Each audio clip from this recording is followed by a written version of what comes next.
सफल e commerce seller कैसे बने, एक विस्तृत मार्गदर्शिका। स्वागत है आपका हमारे चैनल पर। दोस्तों, आज के समय में ई कॉमर्स का बाजार बहुत तेजी से बढ़ रहा है।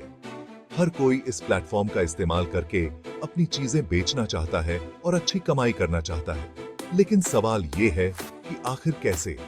इस कंपटीशन भरे माहौल में सफल ई कॉमर्स सेलर कैसे बने, यही हम आज आपको बताने वाले हैं। इस वीडियो में हम आपको देंगे एक विस्तृत मार्गदर्शिका जो आपको एक सफल ई कॉमर्स सेलर बनाने में मदद करेगी। हम उन सभी पहलुओं पर चर्चा करेंगे जो आपके बिजनेस को सफल बनाने के लिए जरूरी हैं। चाहे आप अभी शुरुआत कर रहे हो या फिर आपका बिजनेस पहले से चल रहा हो, यह वीडियो आपके लिए बहुत काम का साबित होगा। तो तैयार हो जाइए एक नया सफर शुरू करने के लिए। एक सफल ई कॉमर्स सेलर बनने के सफर के लिए सही उत्पादों का चयन, आपके बिजनेस की नींव। दोस्तों, हर काम की एक नींव होती है और ई कॉमर्स बिजनेस की नींव है। सही उत्पादों का चयन। अगर आपने सही प्रोडक्ट का चुनाव नहीं किया तो आपका बिजनेस आगे चलकर मुश्किल में पड़ सकता है। सबसे पहले आपको मार्केट रिसर्च करनी होगी।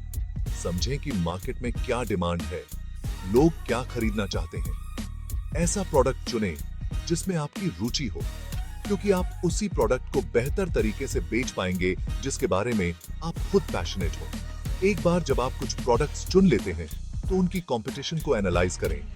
देखें कि आपके कंपेटिटर्स कौन हैं, उनकी क्या स्ट्रैटेजी है, उनके प्रोडक्ट्स की क्या कीमत है। यह आपको अपनी स्ट्रैटेजी बनाने में मदद करेगा। आपको यह भी ध्यान रखना होगा कि आपका चुना हुआ प्रोडक्ट ट्रेंडिंग हो, यानी उसकी डिमांड समय के साथ कम न हो। साथ ही प्रोडक्ट की क्वालिटी का भी ध्यान रखें, क्योंकि अच्छी क्वालिटी ही आपके कस्टमर्स को बनाए रखेगी। याद रखें, सही प्रोडक्ट चुनना आधा काम हो गया, अब बारी आती है उसे सही तरीके से बेचने की। ई कॉमर्स प्लेटफॉर्म का चयन, आपकी दुकान ऑनलाइन। दोस्तों, अब जब आपने अपने प्रोडक्ट का चुनाव कर लिया है तो बारी आती है उसे बेचने की, और इसके लिए आपको चाहिए एक ऑनलाइन दुकान, यानी एक ई कॉमर्स प्लेटफॉर्म। आजकल कई सारे ई कॉमर्स प्लेटफॉर्म्स उपलब्ध हैं, जैसे कि Amazon, फ्लिपकार्ट, शॉपिफाई और बहुत सारे। हर प्लेटफॉर्म की अपनी खासियत होती है, अपनी फीस होती है और अपने रूल्स एंड रेगुलेशंस होते हैं। सबसे पहले आपको यह तय करना होगा कि आप किस तरह का बिजनेस मॉडल अपनाना चाहते हैं, B2B या B2C।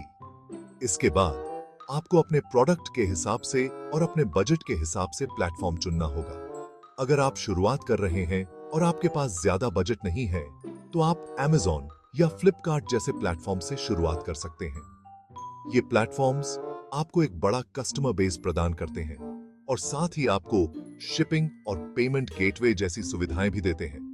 लेकिन अगर आपके पास बजट है और आप अपना खुद का ब्रांड बनाना चाहते हैं तो आप शॉपिफाई जैसे प्लेटफॉर्म का इस्तेमाल कर सकते हैं।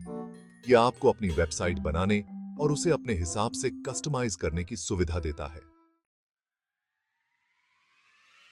एक मजबूत ब्रांड बनाना, ग्राहकों को जोड़ें अपने साथ। दोस्तों, आज के समय में सिर्फ प्रोडक्ट बेचना ही काफी नहीं है।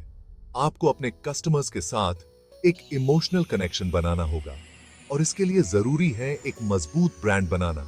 आपका ब्रांड आपकी पहचान होता है, आपकी कहानी होती है। यह आपके कस्टमर्स को बताता है कि आप कौन हैं, आपका क्या पर्पस है और आप किस तरह से दूसरों से अलग हैं। अपने ब्रांड को सोशल मीडिया पर प्रमोट करें। फेसबुक, इंस्टाग्राम, ट्विटर जैसे प्लेटफॉर्म्स का इस्तेमाल करके अपने ब्रांड के बारे में लोगों को बताएं, उनके साथ एंगेज करें। याद रखें, एक मजबूत ब्रांड बनाने में समय लगता है, लेकिन यह आपके बिजनेस के लिए बहुत जरूरी है। चैप्टर 4। दोस्तों, आपके प्रोडक्ट्स चाहे जितने भी अच्छे हों, अगर उनकी लिस्टिंग और डिस्क्रिप्शन आकर्षक नहीं है तो कस्टमर्स उन्हें खरीदने के लिए आकर्षित नहीं होंगे। इसलिए जरूरी है कि आप अपने प्रोडक्ट की लिस्टिंग और डिस्क्रिप्शन को आकर्षक और इंफॉर्मेटिव बनाएं। सबसे पहले अपने प्रोडक्ट की हाई क्वालिटी इमेजेस का इस्तेमाल करें। इमेजेस ऐसी होनी चाहिए जो प्रोडक्ट को क्लियरली दिखाएं और कस्टमर्स को अट्रैक्ट करें। प्रोडक्ट का टाइटल क्लियर और कंसाइज होना चाहिए। इसमें प्रोडक्ट का नाम, ब्रांड और कुछ खास फीचर्स शामिल होने चाहिए। प्रोडक्ट डिस्क्रिप्शन में प्रोडक्ट के बारे में पूरी जानकारी दें, उसकी फीचर्स, बेनिफिट्स और स्पेसिफिकेशंस के बारे में विस्तार से बताएं। डिस्क्रिप्शन में कीवर्ड्स का इस्तेमाल करें ताकि लोग आपके प्रोडक्ट को आसानी से सर्च कर सकें। अपने कस्टमर्स से रिव्यूज लेने की कोशिश करें और उन्हें प्रोडक्ट पेज पर डालें।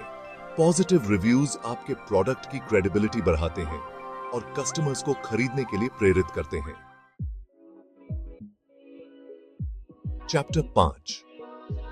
दोस्तों, प्रोडक्ट की सही कीमत निर्धारित करना आपके बिजनेस की सफलता के लिए बहुत जरूरी है।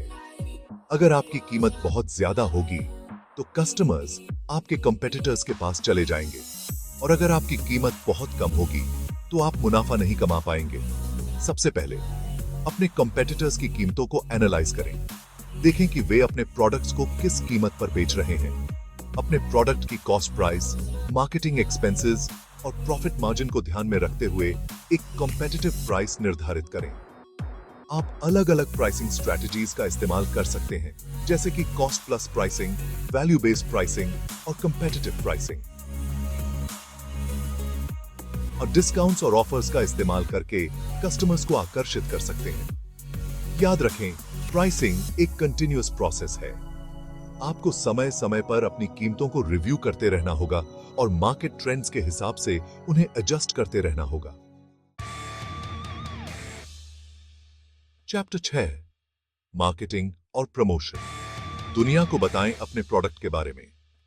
दोस्तों, आपका प्रोडक्ट चाहे जितना भी अच्छा हो, अगर उसके बारे में लोगों को पता ही नहीं होगा तो वे उसे कैसे खरीदेंगे। इसलिए जरूरी है कि आप अपने प्रोडक्ट की मार्केटिंग और प्रमोशन करें।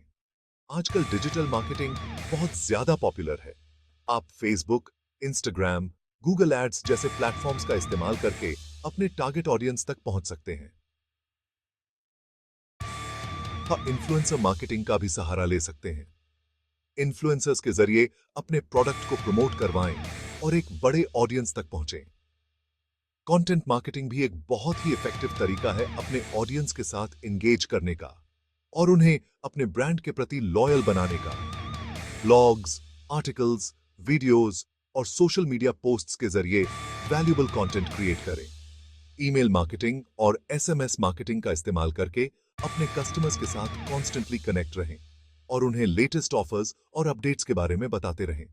याद रखें, मार्केटिंग एक ऑनगोइंग प्रोसेस है। आपको कॉन्स्टेंटली अपने एफर्ट्स को ट्रैक करते रहना होगा और अपनी स्ट्रैटेजीज को इंप्रूव करते रहना होगा। उम्मीद करती है।